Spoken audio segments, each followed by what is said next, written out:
Right out of the gate, before I get into this, I do need to mention some mild spoilers. There's no way I can really discuss this without getting into just a little bit of spoilers. So if you're curious about the movie, I do recommend you see it. But if you want to know a little bit more, then continue listening. The Girl with All the Gifts is probably the closest we're ever going to get to The Last of Us, the movie. It takes place in the future where there's been an outbreak of this fungus that when it gets inside your brain, it takes over your head and it turns you into a zombie. And of course, kind of like The Last of Us, but not exactly like The Last of Us. Some of the fungus does come out, so when you see some of the zombies, they've got this stuff growing on them. The movie starts off in this military base. There are these particularly gifted children, and they're being taught, but they're being treated very poorly, and you don't know why, and I'm not going to say why. The base gets broken into, and the group takes one of the survivors, the girl with all the gifts, and they're traveling cross-country and gathering supplies on their way to get to the next military base in the hopes of getting there and surviving over there.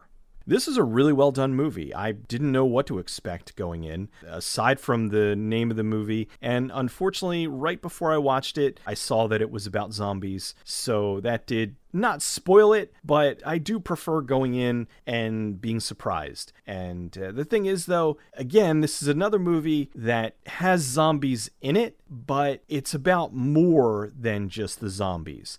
It's kind of funny now that we don't have the IMDb message boards anymore, because I'm sure they'd be lighting up with, this movie's ripping off The Last of Us, Last of Us movie. And I really do think that they maybe took inspiration, but things are quite a bit different. Now, I've only played a little bit of Last of Us, so I don't know how close the two are, but there's definitely, I mean, with the fungus right out of the gate, there's, thematic elements.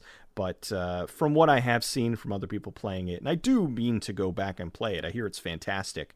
The main thread that is pulling the whole movie together is something that I know is not in the game.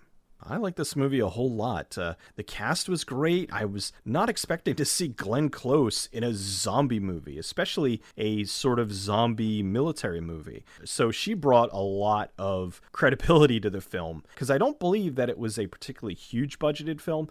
Okay, yeah, I just looked it up. This is a $4, possibly $5 million movie, and this looks really good. This looks a lot bigger and better for a movie that has such a smaller budget. Something like World War Z was awful. And this, because of the outbreak, this felt more like what the movie World War Z should have been. Now, I mean, you could go a little bit more into, well, World War Z should have been told in these little vignette short stories like the book. But as for the movie that we did end up with, it was absolute garbage. And this felt like what World War Z should have been if it was handled a little bit more competently. They did a good job of showing that, this is the world that we're inhabiting now and the damage that's been done to the Earth over time. It made it feel grander. It made it feel bigger than what the budget would have you think. There really wasn't anything too particularly bad about the movie that I didn't like. As I said, I thought the acting was really good. I thought the pacing was done very well. I guess the only thing, if I'm going to nitpick at all, it is another zombie movie. But I don't mind if you have another zombie movie if you're presenting me with something different, if you're not just a zombie movie. And this was not just a zombie movie. They had a lot of things that were different, a lot of things that I have never seen in a zombie movie before, and I was happy with that. I thought that they handled it really well. The Girl with All the Gifts is a terrific, different kind of zombie film. It's currently on video on demand. I think it's going to be on DVD pretty soon, and I really recommend checking it out.